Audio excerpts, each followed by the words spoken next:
Americans should brace themselves for cold and dark winter. This, as Eskom expects the country to experience 37 days of blackouts through load shedding in the upcoming winter season. Eskom's Chief Executive for Transmission, Skippers, says in the worst case scenario, the country could experience over 100 days of load shedding in winter. We have done the assessment for winter, and I think the big variable is the level of unplanned.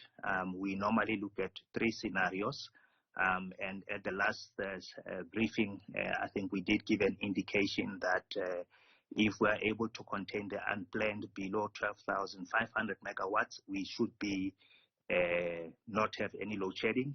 Obviously, today we are struggling to achieve the lower level of unplanned that we desire, and it progressively increases to 37 days for winter, and in the extreme could be as high as I think we had about 101 days, but that is clearly very far in the extreme. So the main issue is that we have to redouble our efforts to contain the unplanned generation losses. So what is the blame for Eskom's generation capacity failure, and is there a plan that we could put in place so that, as Eskom puts it, we could be below the 12,500 megawatt of unplanned unit losses? Here to help us in that conversation, I'm joined by Prof. Swilling, co-director at the Center for Sustainability Transition at Stellenbosch University, as well as energy expert Thomas Garner. Gentlemen, good evening. Good to have you with us tonight, and thank you very much for your time. Prof, let's begin with you. I mean, what is to blame for this Eskom generation capacity failure that we are seeing now?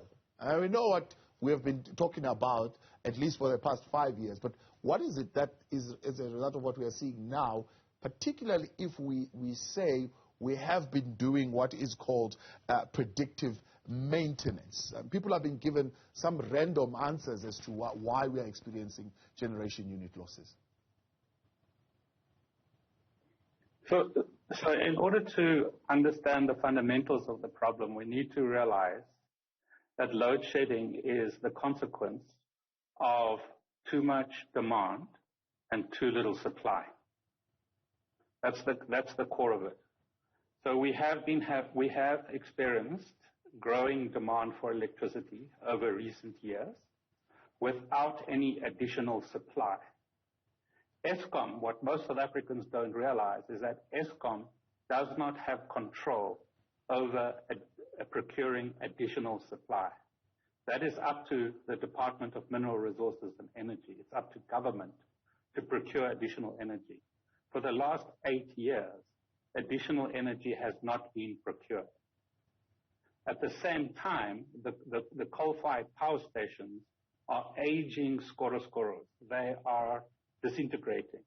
And Eskom has to keep them going. The Eskom has no choice but to keep old power stations going, even though they should be shutting them down if there was additional energy. But there isn't additional energy. Yeah. And that is why we have load shedding. Those are the underlying causes. Let me come here. I understand what you're saying there. So are you saying then, therefore, these old broken down power stations are being run basically with the hope that they will hold up, or they are run right up until they break down? There is no process in between of running these very old ones in a manner that is a little bit more predictive, to say we can foresee when particular equipment is going to fail. Yeah. If the power stations had been looked after properly by previous Eskom management teams, then what you are saying may well have been possible. But that is not true. Previous Eskom management teams ran down the power stations by delaying maintenance in order to just keep the lights on, but it was a kind of false promise. They were being kept on while underneath. It's a bit like me borrowing your car and promising to service your car over the course of the year that I'm using it, but I never do, and I give it back to you. and you wonder why it is no longer performing properly. I just never serviced the car. That's exactly what happened with the power station. In addition to that, we had state capture and large-scale looting and hollowing out of Eskom as an institution. You put those two together, not caring for the power station, coupled to looting. I mean, the electricity availability factor for Tutuka, the most corrupt power plant, in the last financial year was 30%. That is an absolute travesty. So that's the deeper underlying problem. We also have shorter term determinants of load shedding, like more demand over the cold Easter weekend, like the wet coal, and these kind of, and possibly sabotage. I'm pretty sure sabotage as well. So those are the short-term determinants, but you can't ignore the deeper long-term drivers of load shedding. And Eskom does not control the procurement of new energy. Yeah. The real solution to load shedding is new energy quickly. And what kind of energy can be procured quickly, on budget and on time? It's renewable energy. Coal takes too long, nuclear takes much longer. They are not short-term solutions. So Thomas, let's bring you in here. I mean, the communication says we are, of course, worst case scenario, looking at 101 days, best case scenario, 37 days of load shedding this winter, if we are able to reduce unplanned unit losses below 12,500 megawatt. What is the likelihood of Eskom being able to contain unplanned unit losses below 12,500 megawatt? Tabu, unfortunately, coming from a maintenance and operations background as well, I can tell you that the chances of Eskom putting back that plant into more predictable scenarios is almost zero. We've lost the reliability of the plant, and there's no ways to predict when it will operate and when not. So the challenge that we've got now is that you get quite a few combinations and permutations of challenges combining, and that leads to load shedding. It's just completely unpredictable. So, like Prof. Swilling said, you get old power stations, they weren't maintained, and then you had negative control by Eskom in the state capture years 2014, when the then CEO and management didn't want to sign power purchase agreements in 2014, and didn't buy new power, and that has led to where we are now. So the challenge is really that we are in for a very long, very dark time until we can build new generation capacity, which at this stage is not being enabled by the DMRE as it should be. We'll talk more on that particular process of procuring a new generation capacity in a moment when we continue. Prof. Swilling staying on, as well as Thomas Garner. You can weigh in tonight on 072-110-5584, or you can tweet us at Newzroom405. Bleak outlook as far as the load shedding schedule is concerned this coming winter. We'll get more reaction to that. Stay with us.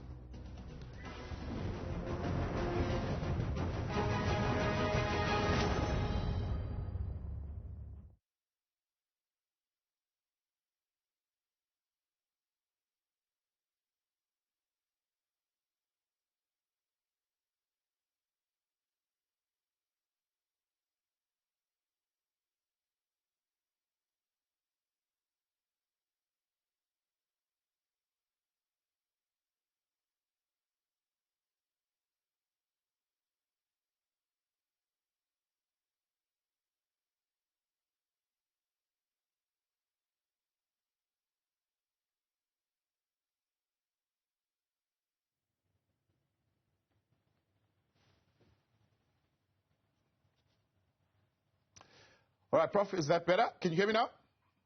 Yeah, much better. Thank you. All right, great stuff. I thought it was bad. Cool. No, we couldn't hear you. Yeah. All right.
Back tonight on In Focus on Newzroom Afrika, Channel 405. Thanks for staying on. Conversation continues. This as a bleak, cold winter is predicted with more load shedding. Currently, the country stage 4 load shedding to persist at least up until Friday, if all goes according to plan. We have with us Prof. Swilling as well as Thomas Garner with us. Thomas, when we look at the numbers, right, by Eskom's own numbers, 3 billion rands is budgeted for diesel. So it costs about 4,700 rands to generate 1 megawatt of electricity using diesel.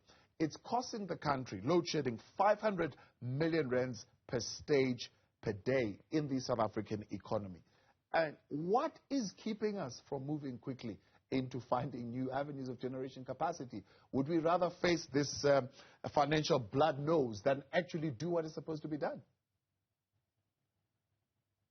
Yeah, it's very difficult to say what's holding us back.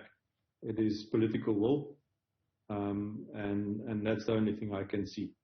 Is we as I've said previously, and Andre de Ruyter said this morning, the last time we procured new power was in 2014. That we know of capacity was built and is commissioned. The IRP 2019 was approved by Cabinet in October-November 2019. We're sitting in 2022, not 1 megawatt has been added to the grid from that IRP. So in my view, it's political will. It's all to do with corruption, incumbency, and everything that goes with that. Red tape, bureaucracy, and all of those type of things. It's unfortunate, but that's where we are. Yeah. Prof, you keep saying that it's not within Eskom's power to procure new generation capacity. So is Eskom deliberately being broken, in other words, being allowed to fail because of maybe political influence that does not want to see this process? I know that there is that conspiracy theory going around. Everybody loses. Absolutely every South African, every business, government, everybody loses if Eskom crashes and is broken. So it's very, very hard to believe. We all have skin in the game, every single South African, when it comes to Eskom and electricity.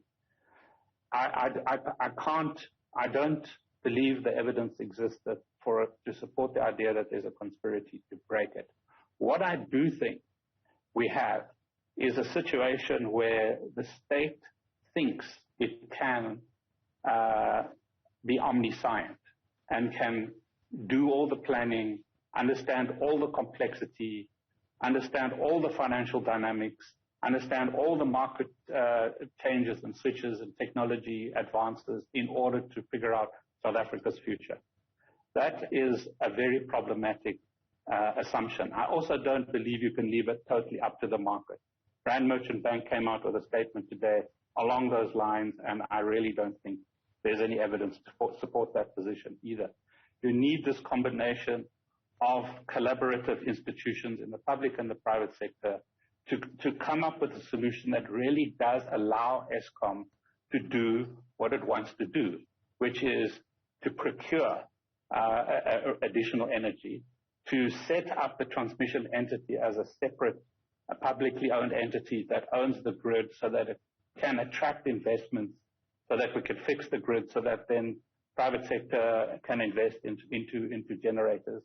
We can empower municipalities to do a lot more, and we can make sure that we stop hampering Eskom from procuring spare parts because of extremely complex PFMA requirements. And Eskom has said that they have asked Treasury for permission to bypass some of those requirements so that they can just get the spares to fix some of the problems in the power station. Imagine not being able to buy spares.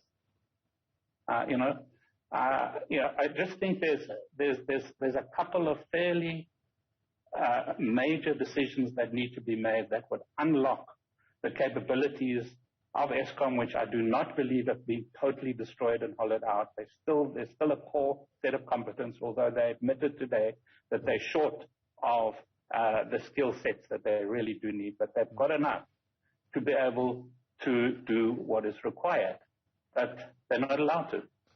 So, Prof, are you saying, for example, the units could be returned back to service probably much quicker? It's taking longer at this particular point because, as you say, there's a lack of parts in some instances.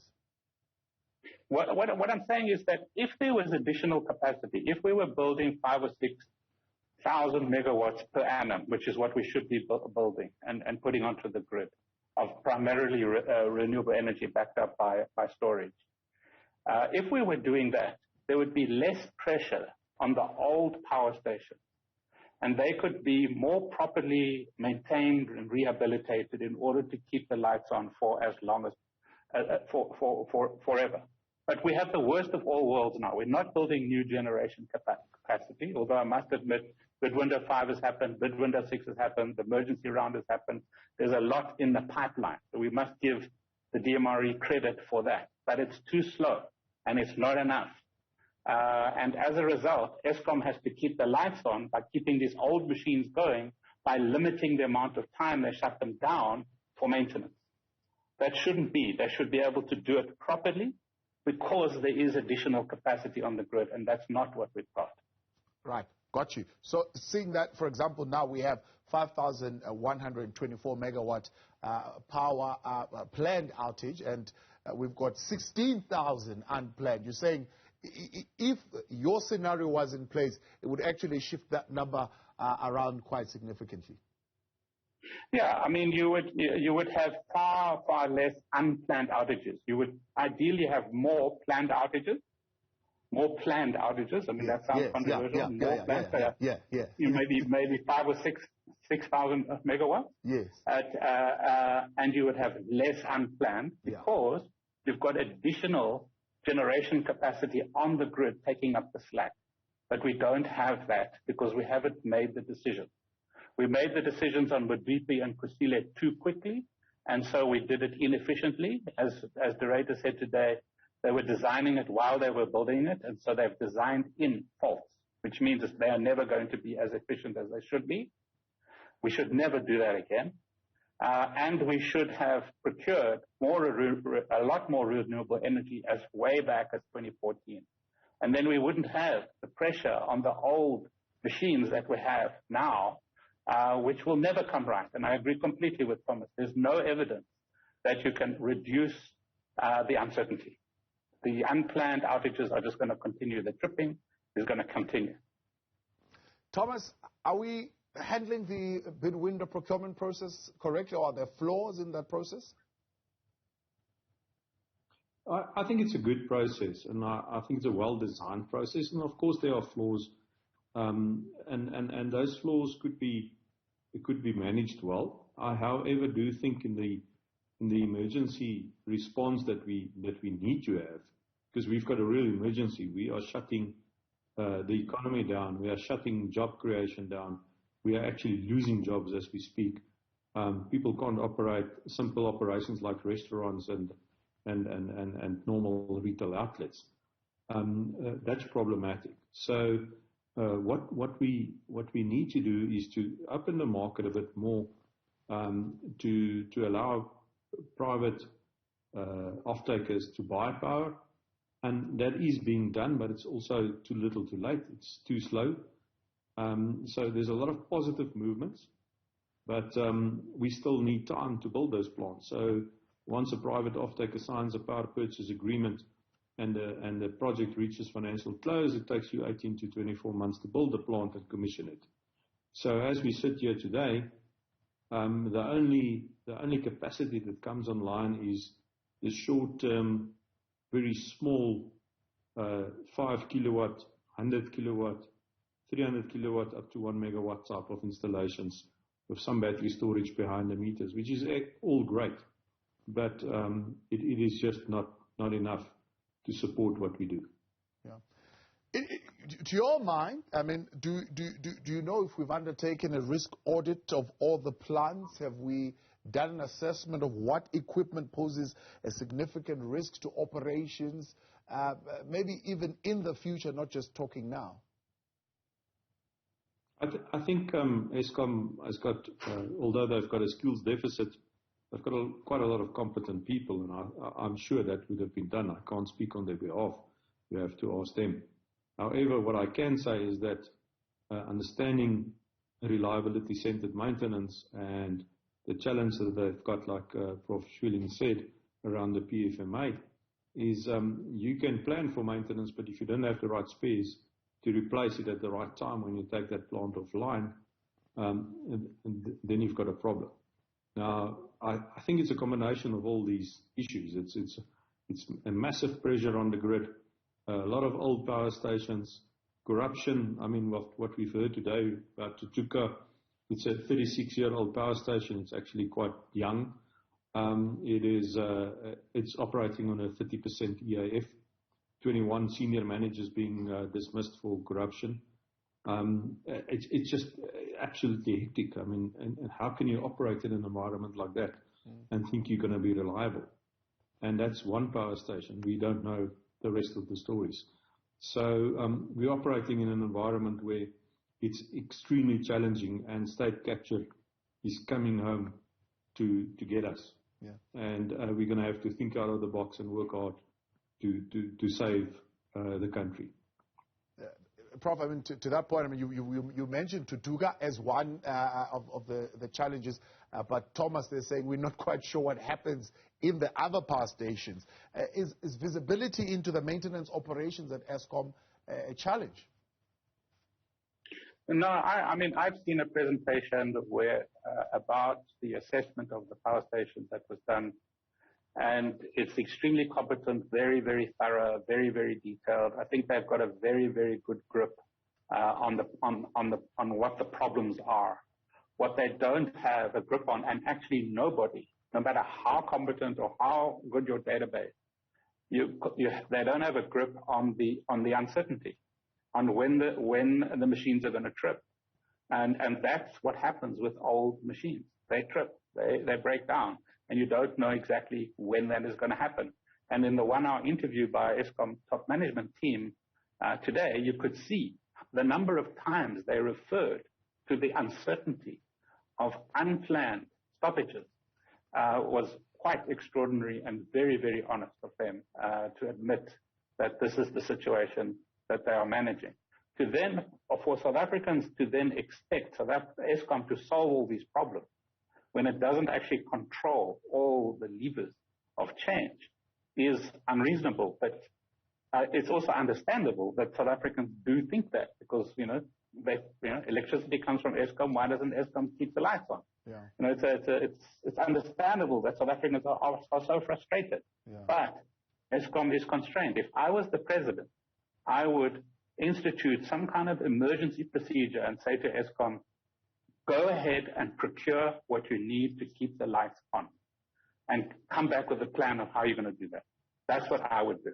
Yeah. And I think that's going to be a much quicker solution than the bureaucratic processes involving DMRE, NERSA, et cetera, and all the complicated procedures which can also be fairly easily corrupted along the way. Yeah.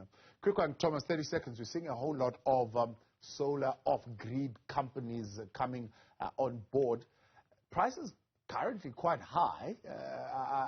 Is the competition at all helping to bring those prices down? Sorry, it was difficult to follow you. You've got a lot of companies who are offering solar off-grid solutions to the load shedding problem. I'm saying, is the competition bringing those prices down? Initially, they were coming at quite a high price. Yeah, I think there's a lot of competition. So every Mbaki-based installer and everyone else wants to get the work. So prices are getting lower and lower.